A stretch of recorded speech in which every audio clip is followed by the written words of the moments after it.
निशुम्भ शुम्भ गर्जनी प्रचण्ड मुण्ड खण्डिनी वने रणे प्रकाशिनी भजामि विन्ध्यवासिनी।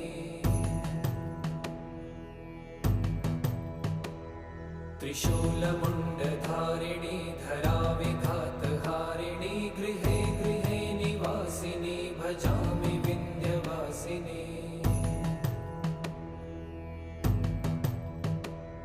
दरिद्र दुःखहारिणी सदा विभूतिकारिणी वियोगशोकहारिणी भजामि विन्ध्यवासिनी।